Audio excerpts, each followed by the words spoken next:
다 같이 기도하겠습니다. 하나님 아버지, 저희들 오늘 거룩한 주일 주 앞에 예배 올리게 하시니 감사드리옵고, 이 시간에 호세아 6장의 말씀을 듣고자 원하옵나이다. 기록된 계시의 말씀이 성령의 조명하심으로 말미암아 저희들의 심령에 전달될 때에 믿음이 되고 은혜가 되어서 제약된 세상을 이기고 자신을 이기고 악마를 싸워 이기는 믿음의 용사가 다 되어지는 역사가 있기를 원하옵나이다. 말씀을 신부로 받은 종을 사랑해 주시고 더하거나 빼지 않게 하시고 있는 그대로 잘 증거할 수 있도록 은총 입혀 주시옵소서. 예수님 이름으로 기도 올리옵나이다. 아멘. 이 시간에 저희들 읽은 호세아 6장의 말씀에 근거해서, 특별히 6장의 말씀에 근거해서 여호와를 알자, 그런 제목으로 말씀을 나누도록 하겠습니다. 인간은 하나님을 알 길이 없습니다. 인간이 하나님을 알아보려고 애를 쓰지도 않지만 설령 쓴다 하더라도 어떤 방법을 동원하고 어떤 방편을 통해서라도 하나님을 알 길이 없습니다. 도저히 불가합니다. 이렇게 하나님을 인간편에서 알 수 없는 그 하나님을 하나님께서 인간에게 알려주셔야 인간은 하나님을 알 수가 있습니다. 하나님께서 인간에게 하나님을 알려주시는 방편이 두 가지인데, 첫째는 일반 계시입니다. 온 우주 만물 자연 질서를 돌아가면서 야, 이게 뭔가 이상하지 않아? 이게 뭔가 어떤 배후에 이 모든 것들을 주관하는 신이 있지 않겠어? 이렇게 알 수 있는 길이라는 얘기입니다. 그래서 우주 만물 자연 질서를 보고 창조주가 계신 것 같아, 창조주가 아마 계신 것도 같은데, 이러면서 찾아가는 방편이 있습니다. 이 방편은 너무나 어렵고 극히 드문 방편이죠. 현자, 철인 이런 사람들이나 혹간 하나님을 알 수 있을까 말까, 그 정도입니다. 그래서 우리 하나님께서 일반 계시로 하나님을 알려주시기도 하지만 이거는 너무너무 길이 좁고 협착하고 알 길이 많지 못하다 보니까 특별 계시, 즉 하나님 말씀을 우리에게 들려주셔서 이 말씀을 가지고 하나님을 알도록 그렇게 하셨습니다. 그래서 특별 계시인 성경 말씀을 읽으면서 들으면서 하나님을 만나지게 되고 알게 됩니다. 이렇게 하나님을 알 수 있도록 하나님이 열어주셨어요. 그래서 우리 인간이 하나님을 도저히 알 수 없는데 하나님을 알 수 있도록 길을 열어주신 그 길을 따라서 힘써 가다 보면 하나님을 알게 됩니다. 처음에 교회 나가서 만났던 하나님, 한 5, 6년 지나서 은혜가 더 깊어진 다음에 또 경험하는 하나님, 20년, 30년 후에 또 하나님과 교제가 넓어지고 높아지면서 만난 그 하나님, 그래서 점진적으로 하나님을 깊이 높게 넓게 알 수 있다, 그런 이야기가 되죠. 꼭 어린아이 때는 부모의 사랑이라든지 부모님의 효도라든지 이런 것 그렇게 중요하지 않고 알지도 못하죠. 그러나 이제 그들도 나이가 들면서 자라가면서 또 아들을 낳고 딸을 낳고 하다 보면 그제서야 아비 마음, 어미 마음을 알 수 있는 것과 같습니다. 그래서 100% 다 알 수는 없지만 그래도 부모의 마음을 조금씩은 알 수 있는 것과 꼭 같은 원리로 보면 됩니다. 자, 이렇게 하나님께서 인간에게 하나님을 알 수 있도록 아는 방편을 열어주시고 아는 길을 열어주셨는데, 그 방편과 그 길을 따라서 하나님을 알고 가는 과정에서 성경에는 수없이 많은 사람들이 하나님을 알았습니다. 하나님과 만났습니다. 그렇게 수없이 많은 사람들이 하나님을 만나고 알았던 사람들 중에서 이 시간에는 특별히 세 사람만 선정을 해서 이 사람들이 하나님을 만난 과정, 그리고 하나님을 만난 그 다음의 결과, 이런 것들을 한번 살펴보도록 하겠습니다. 하나님을 알아가는 방편의 길에 섰던 사람 중에 첫 번째 사람은 발람이라는 사람입니다. 발람 이 사람은 성경에 3대 악인으로 지칭되는 사람입니다. 살인자 가인, 패역자 고라, 사술자 발람, 이렇게 3대 악인으로 딱 자리매김한 사람이 바로 발람입니다. 또 성경은 3대 의인을 이야기하죠. 욥, 다니엘, 노아 세 사람을 의인으로 그렇게 에스겔은 이야기합니다. 그러면 발람이 왜 하나님을 만났음에도 불구하고 악인이 되었을까?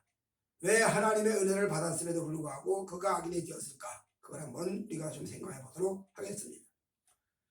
발람은 여러분들이 잘 아시는 대로 이스라엘 백성들이 애굽에서 나와서 가나안을 가는 과정에 이제 드디어 모압 지경까지 당도했습니다.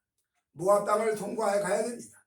이때 모압 왕 발락이라는 임금이 이스라엘 백성들 들어오는 것을 거절합니다. 그들을 들어오지 못하도록 허락치 않습니다.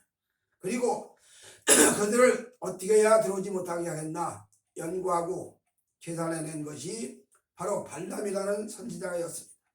그는 요새 지금 우리가 쓰는 말로 말하면 영역이 충충한 사람이지, 영역이 넘치는 사람입니다. 그래서 그 지역 가까운 지역에서 야 발람이는 아주 신령하단다, 발람이는 너무너무 용하단다, 어쩌면 그렇게 쪽집게처럼 인간들의 얘기를 잘 알아내니 이러면서 인기를 가지었던 그런 사람입니다. 그래서 어느 한 개인 정도 어느 지역 정도에서만 명망이 있는 게 아니라 국가적인 차원에서도 영향력을 가졌던 사람이지요. 이런 사람이다 보니까 모압왕 발락이 발람을 불러다가 저 이스라엘 백성들을 저주하면 저들이 결국 힘을 쓰지 못하고 우리 땅에 들어오지 못할 거 아닌가, 그런 계산을 하고 발람을 데리러 갔습니다. 은근 보물을 가득 채워서 높은 사람을 보내서, 지금 말로 하면 사절단을 보내서 발람을 모셔오도록 그렇게 합니다. 그런데 여호와 하나님이 그에게 나타나셔서 너를 데리러 올 사람이 올 터인데 그들 따라가지 마라 말씀을 합니다. 그러면 하나님께서 그들이 찾아와서 너를 가자고 할 때 가지 말라고 하나님 말씀을 받았으면 안 가야 되는데, 이 사람의 마음이라는 게 참 요사하거든요. 순간순간 마음이 바뀌고 또 바뀌고 하는 것이 인간의 마음이거든요. 그러니 발람이 여호와 말씀을 들을 때는 예 하나님 그렇게 하지요, 제가 하나님 말씀대로 청종하겠습니다, 그렇게 답변을 하고 나왔지만 막상 발락의 사신들이 은금 보물을 가지고 찾아와서 그 귀하신 신분 가진 사람들이 자기 앞에 와서 굽실굽실하면서 공손하게 보는 걸 보고 마음이 높아지지요. 그리고 그 재물이 욕심이 나지요. 속으로는 재물에 욕심이 끌려가는데 겉으로는 여호와 하나님이 가지 말라고 했더니 못 간다, 그렇게 거절을 합니다. 하여튼 이런 과정을 거쳐가지고 다시 또 다른 사실을 보내고 더 많은 은금 보물을 가져다가 주고 이러면서 결국 발람은 그들을 따라 나섭니다. 여호와 하나님이 저녁에 그들을 따라가지 말라고 했으면 따라가지 말아야 되는데 결국 변형되는 거지요. 그러니까 하나님께서 하시는 말씀이 그래 가라, 따라가라, 가기는 가되 너는 내가 주는 말만 전할지라, 그렇게 이야기합니다. 이렇게 해서 민수기서 22장부터 쭉 나오는 과정 보면 발람이 어떻게 하는 것이 나타납니다. 거기에서는 민수기에 기록된 것만 가지고는 발람이 무슨 짓을 어떻게 했는지 알 수가 없어요. 나와 있지 않습니다. 그러나 요한계시록의 말씀해 보니까 7교회 중에 어느 교회를 말씀하지 않아요? 2교회는 칭찬만 받은 교회, 빌라델피아 교회, 서머나 교회는 주님에게 칭찬만 받습니다. 또 어떤 교회는 하나님 앞에 칭찬은 없고 책망만 있습니다. 어떤 교회는 칭찬과 책망이 같이 섞여 있습니다. 이때에 그 교회를 향해서 발람의 사수를 이야기합니다. 이스라엘 백성들로 하여금 행음하게 하고 우상 숭배를 하게 했다. 저속한 말로 때리는 시어미보다 말리는 시누이가 더 얄미롭다. 오래전에 시집살이 하던 며느리들의 입에서 나온 말입니다. 시어미가 때리고 시누이를 말리는 척 하는데 실제로는 오히려 더 시어미보다 더 악하게 올케를 못 살게 하는 거지. 이런 현상에서 나온 말이란 말입니다. 발람도 마찬가지입니다. 내용상으로는 여호와가 주신 말씀만 하는 것처럼 이야기하고 뒤로는 이스라엘 백성들을 올무에 놓아서 행음하게 하고 우상 숭배에 걸리게 합니다. 이런 일로 인해서 결국 발람은 사술의 대가, 사술자, 결국 사술하면 발람으로 딱 고정되는 그런 악인이 되고야 말았습니다. 이거를 우리가 신약 성경을 가지고 읽어가다 보면 너희는 여호와의 은혜를 헛되이 받지 마라. 너희는 여호와의 은혜를 받고도 그 은혜에 보답하는 역사가 있어야 되는데 은혜에 보답하는 것이 아니라 오히려 하나님 말씀을 받고 의의 병기가 되지 못하고 불의의 병기가 되고 불의의 도구가 되는 그런 사례가 있다. 이렇게 성경은 언뜻 우리의 말씀을 해주고 계십니다. 발람이라는 사람이 분명히 하나님을 만났습니다. 다른 사람들 알지 못하는 은혜를 받았습니다.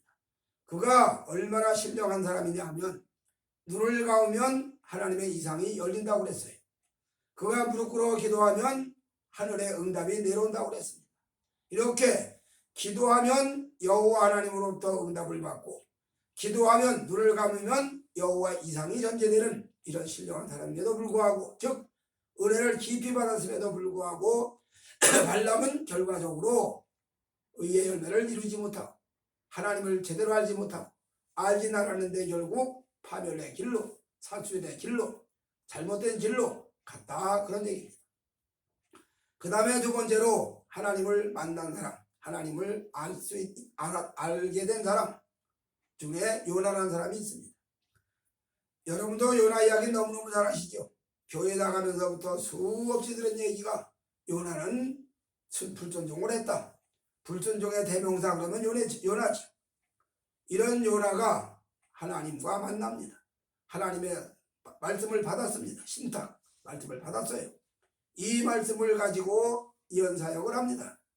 이런 요나에게 어느 날 여호와의 명령이 떨어집니다. 요나야, 너는 저 큰 도성, 큰 성 니느웨로 가서 내 말을 전하라가. 너희들이 40일 안에 망한다고 해라. 요나가 여호와 하나님과 교통합니다. 늘 기도로 교통하고 예배로 교통하고 찬양으로 교통하고 말씀으로 교통하는데 하나님과 친밀해지죠. 그러니 하나님의 뜻을 파악을 하죠.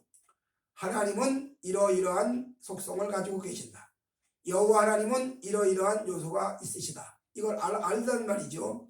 그러니 요나가 생각할 때 우리 하나님은 자비로우신 분이고 의로우신 분인데 내가 만약에 가서 니느웨 도성에 가서 여호와 말씀을 증거하면 그들이 만약에 그 말씀을 듣고 회개하고 돌이키면 멸망한다는 그 예언의 말씀이 이루어지지 않고 오히려 그들이 복을 받을 터인데 그러면 멸망한다고 예언했던 나의 최신이나 내 체면이나 내 위신이나 내 모양새는 어떻게 되는 거야? 저도간 말로 나만 웃기는 사람 되는 거지. 그러니 나 그런 일 하기 싫어요. 하나님의 일을 해놓고 결과적으로 가서 나만 웃기는 사람 되는 꼴을 내가 왜 봅니까? 나 그걸 못해요. 그러고 다시스로 가지 아니하고 니느웨로 가지 아니하고 다시스로 반대 방향으로 갑니다. 이렇게 다시스로 가는 반대 방향으로 가는 그 요나에게 결국 니느웨로 가는 그런 길을 하나님이 역사하시죠. 배가 뒤집힐 지역인데 어떡합니까? 잘못하면 배 안에 탄 사람 몽땅 나중에 생겼는데 그러니 하나 죽고 모든 사람 사는 게 낫지. 그렇게 하는 결과가 와서 요나를 바닷물 속에 집어던집니다. 바닷물 속에 집어던진 요나를 큰 물고기가 잽싸게 집어삼켜버립니다. 물고기 뱃속에 들어가서 3일 밤 3일 낮을 요나는 기도합니다. 처음에는 우리가 주기도문에 말씀하신 것처럼 자 기도의 FM 주님이 가르쳐 주신 기도 하늘에 계신 우리 아버지시여 하고 결국 끝까지 가서 그쪽에는 우리의 기도의 모든 본질이 다 포함되어 있습니다. 그러나 주기도문대로만 기도를 합니까? 예수 처음 믿는 성도들은 자신의 삶의 현장에서 필요한 것을 구하지요. 어린아이에게는 어머니 젖이 필요하지 어린아이에게 소갈비가 필요하지 새갈비가 필요하지 않아요. 그것이 아무리 갈비가 맛있는 음식이라 하더라도 어린아이에게는 어머니 젖입니다. 그 이상은 필요가 없는 거죠. 마찬가지로 처음에 믿음이 연약할 때는 땅의 것을 구하지요. 땅의 것을 구하고 살기 위해서 구하고, 요나도 마찬가지로 물고기 뱃속에서 물고기의 그 소화액이 쏟아져 들어오는데 코로, 귀로, 눈으로 구멍이라고 생긴 데는 다 밀고 들어와서 요나를 소화시키려고 그러고, 반대로 요나는 소화 안 되려고 기를 쓰고, 처음에는 살고자 몸부림치는 기도를 했겠죠. 살려달라고 몸부림치는 기도를 했겠죠. 그런 요나가 점진적으로 기도가 깊어지면서 요나서에 보니까 주의 성전이 보였나이다, 주의 성전을 바라보나이다, 그런 고백이 나와요. 요나서에 보면 무슨 얘기냐, 신령한 세계가 열리고 어둠이 덮였던 어둠이 거쳐지고 영적 무지와 흑암이 거쳐지다 보니까 결국 신령한 세계가 열리면서 하늘 성전이 보였다. 요한계시록에 말씀하는 하늘 성전이, 새 예루살렘 성이 땅으로 내려온다, 그런 말씀을 우리가 읽습니다. 하늘 성전이 요나의 심령의 영적인 눈에 보였다는 얘기입니다. 그래서 결국 요나는 주의 뜻을 파악을 하고 주의 뜻을 확실히 인식을 하고, 그러고 하나님의 은혜로 힘입어서 결국 니느웨에 도착을 합니다. 니느웨에 가서 그냥 간단하게, 어려운 얘기도 안 해요. 간단하게 너네들 여호와 앞에 쌓은 죄악이 많아서 이 도성이 무너진다. 이 이야기를 들은 니느웨 사람들이 임금님부터 시작을 해가지고 가장 밑바닥에 있는 백성들까지 모두가 다 해결을 합니다. 심지어 짐승까지 해결을 합니다. 그러니 회개하는 그 백성들을 하나님이 진멸하실 리가 없지요. 결국 그들은 300년 쌓아놨던 죄악을 3일 금식으로 다 해결하는 놀라운 쾌거를 이뤄냅니다. 그리고 전무후무했던 대부흥의 역사, 어느 나라가 어느 도성이 몽땅 다 회개하는 역사는 그렇게 흔하지 않습니다. 바로 요나는 니느웨의 대부흥을 일으키는 주역으로 등장을 합니다. 은혜를 바로 받은 것이지요. 하나님을 제대로 바로 아는 것이지요. 그래서 여호와를 정확하게 알고 여호와의 사명을 제대로 깨닫고 하나님의 말씀을 정확하게 증거했다는 얘기죠. 호세아가 바로 이 말씀을 잊히는 겁니다. 여호와를 알자. 여호와를 잘못 알면 모르는 사람보다 아는 사람이 낫겠지. 그런데 여호와를 알았다 하더라도 잘못 알면 발람 같은 현상이 오지요. 여호와를 바로 알면 요나가 되고, 여호와를 알았었지만 잘못 알면 발람이 되고, 오늘날도 마찬가지죠. 여호와를 바로 알면 믿음이 좋은 신실한 성도들로 성장돼 가지만 여호와를 잘못 알면 이단 사이비가 되는 것이죠. 오늘 우리 앞에는 생명길과 사망의 길이 늘 갈려져 있습니다. 한 발짝만 아차하면 생명의 길로, 한 발짝만 아차하면 사망의 길로 접어드는 기로가 있다는 얘기입니다. 오늘 여호와를 알아야 됩니다. 바로 알아야 되죠. 마지막 세 번째로 여호와를 바로 아는 사람이 누구냐? 성경의 맨 마지막 뒤쪽에 가다 보면 유다서라고 짤막한 성경이 있어요. 바로 그 유다서를 기록한 유다. 이 유다는 예수님의 제자 유다가 아니죠. 이 유다는 예수님의 동생입니다. 성경에는 유다가 야고보의 동생, 그렇게 자기를 소개합니다. 야고보가 누굽니까? 예수님 제자 야고보가 아닌 예수님의 동생 야고보지요. 바로 그 야고보의 동생이니까 유다도 역시 예수님의 동생이죠. 성경에 보면 예수님이 요단강에서 세례를 받으시고 사역을 하러 나타나셨을 때, 자, 그때까지 집에서 아버지를 놓아서 목소리를 그렇게 성실히 하던 형이 만든 이 멍에는, 말멍에 소멍에 말이 메고 소가 메는 이 멍에가 얼마나 가볍고 좋은지 말들이 이 멍에를 메면 너무너무 편해하는 것을 사람들이 안단 말이죠. 인기가 절정입니다. 야, 요셉이네 집에 가서 멍에를 사오면 그 멍에가 값도 싸고 품질도 좋단다. 이렇게 예수님이 그 멍에 만드는 일에 몫으로 애들을 쓰셨습니다. 그러던 형이 어느 날 집을 떠나서 복음을 전한다고 하늘의 소리를 이야기한다고 하는데 이 예수님의 어머니나 동생들이 생각할 때는 이해 불가합니다. 그들은 메시아가 어머니 마리아의 몸을 빌려만 온 사실을 알지 못합니다. 인간 절차를 하나님이 무시하지 아니하시려고 인간 절차를 다 통과하게 하시려고 마리아의 몸을 빌려서 예수님이 오긴 오셨지만 그렇다고 마리아의 피를 받은 마리아의 혈통을 이은 그런 아들은 아니란 말이죠. 근데 이 예수님의 어머니나 동생들은 그걸 알 리가 없죠. 그러니 우리 영이 우리 아들이 뭐가 씌웠어서 뭐 잘못된 갭이야 그러고 데리러 갑니다.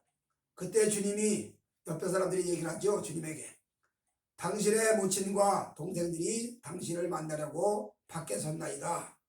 그때 주님 하시는 말씀이 누가 내 동생이고 누가 내 모친이냐? 하늘에 계신 내 아버지의 뜻대로 하는 자라야 내 모친이고 내 동생들이다. 그렇게 답변을 하십니다. 이때 당시 예수님의 동생들은 유다가 그 말을 들을 때는 동문서답이죠. 동상이몽 동문서답이에요. 주님이 하시는 말씀과 유다가 알아듣는 얘기는 동문서답이고 동상이몽입니다. 훗날 세월이 가서 예수님이 십자가에 못 달려 돌아가셨다가 부활하시고 40일 계시고 승천하신 다음에 오순절날 성령 강림 사건이 일어나고 그 성령 강림 사건이 일어날 때 아마 야고보나 유다도 이때 백신문도 속에 함께 동참되어서 성령의 세례를 받았지 않았나 싶어요. 그렇게 됐다고 봐야죠. 이때부터 유다는 예수님이 나의 육신의 형이 아니고 인류를 구원하시는 메시아이셨구나. 예수님이 육신의 형이 아니고 인류를 구원하시는 죄인을 속량하시고 만세전에 선택된 백성들을 구원하시는 구원주시구나. 이걸 깨닫고 그때부터 유다는 복음의 사역자로 일생을 드리기 시작을 합니다. 그리고 그 유다가 복음을 전거하는 그런 과정에서 교회에 가만히 들어온 거짓 교사들, 이단이 무슨 뭐 왕청 전혀다릅니까? 이단도 처음에는 똑같아요. 하나님 이야기하고 예수님 이야기하고 성령님 이야기하고 그러다가 조금만 더 진행되면 달라지기 시작을 하죠. 그러고 전혀 엉뚱한 쪽으로 흘러가죠. 성경과 상관없는 쪽으로 흘러가죠. 바로 유다가 복음사역을 하는 과정에서 자기가 목회하는 교회에 거짓 교사들이 가만히 들어와서 그렇게 성도들의 영혼을 미혹합니다. 성도들의 영혼을 유인합니다. 또 언제나 그 시절이나 이 시대나 악한 자들이 거짓된 것을 이야기하면 거기에 또 동조하는 사람들이 꼭 있게 돼 있습니다. 자, 에베소 교회가 훌륭한 것이 뭐냐? 에베소 교회는 주님에게 칭찬도 많이 받죠. 그러나 주님에게 네가 처음 사랑을 잃어버렸다. 그러니 처음 사랑을 회복해라. 그렇게 말씀을 합니다. 그거 외에는 에베소 교회는 상당히 수준 높은 교회입니다. 잘못된 건지 잘된 건지 거짓된 것인지 참인지를 구별하는 신령한 영적인 힘이 있었다는 얘기예요. 그래서 거짓된 것을 드러내고 거짓을 따라가지 아니하고 진리의 말씀을 옳게 분별해서 따라간 교회가 에베소 교회입니다. 다만 그 교회가 처음 사랑을 잃어버린 때문에 주님에게 책망도 받고 권면도 받으셨지만 어쨌든 유다가 성도들을 향해서 너희가 믿음의 길을 가는 동안에 너희가 믿음의 길을 살아가는 동안에 반드시 거짓 교사를 만날 수도 있다. 반드시 거짓 교사를 만나시게 되는데 그들의 잘못된 교리에 그들의 잘못된 주장에 귀 기울이지 마라. 그렇게 이야기합니다. 어쨌든 가룟 유다가 아닌 예수님의 동생 유다는 하나님을 알았습니다. 그러면서 비로소 그 속에 여호와 하나님 신론, 지금 우리 신학으로 말하면 신론 딱 정립이 됩니다. 기독론, 예수님에 대한 기독론이 정확하게 확실하게 정립됩니다. 성령론, 성령님이 누구신가, 성령님이 어떤 분이신가, 성령님은 어떤 사역을 하시는가, 이런 것들이 딱 정리가 됩니다. 한마디로 요지부동의 견고한 신앙에 섰다는 얘기입니다. 오늘 우리는 하나님의 크신 은혜로 하나님을 알 수 있도록 그런 은혜를 받았습니다. 매주일 교회 나와서 말씀을 듣습니다. 수요일날도 나와서 예배에 참석하고 말씀을 듣습니다. 개인적으로 성경을 읽습니다. 찬양을 올립니다. 기도를 드립니다. 그러는 과정에서 우리의 영혼은 날마다 점진적으로 장성해 가면서 하나님을 깊이 알게 됩니다. 아브라함이 처음에 갈대아우를 떠날 때는 하나님에 대한 자그마한 믿음도 많았지만, 그러나 그가 세월이 간 다음에 요한복음에 보니까 주님이 아브라함 말씀하면서 이렇게 말씀하죠. 아브라함은 나의 때 볼 것을 보고 기뻐했느니라. 즉 훗날 먼 훗날 메시아 예수가 인간 몸을 입고 오셔서 구원하시는 구원주로 오시는 것까지 바라보고 즐거워했다. 그런 이야기죠. 오늘 아무쪼록 우리 믿음이 처음에 교회 나올 때는 연약한 믿음이고 시작하는 믿음이지만, 그러나 점진적으로 점차적으로 점점 더 자라나면서 하나님을 알게 됩니다. 더욱더 깊이 알게 됩니다. 더욱더 넓게 알게 됩니다. 더욱더 높이 알게 됩니다. 이 귀한 은혜가 나성산교회 성도 여러분들 속에 충만히 임해지시기를 주의 이름으로 축복해 드립니다. 아멘. 기도하시겠습니다. 사랑하시는 하나님 아버지, 오늘 거룩한 주일 저희들 하나님 앞에 예배하게 하시니 감사하고 호세아 6장 말씀을 듣게 하시니 감사합니다. 호세아가 외쳤던 대로 여호와를 알자, 힘써 알자 외쳤던 대로 우리 저희들 여호와 하나님을 바로 알 수 있도록 은혜를 더하여 주시옵소서. 하나님을 바로 알 수 있도록 날마다 축복의 손으로 견고한 손으로 붙잡아 역사하여 주시옵소서. 예수님 귀하신 이름으로 기도 올리옵나이다. 아멘.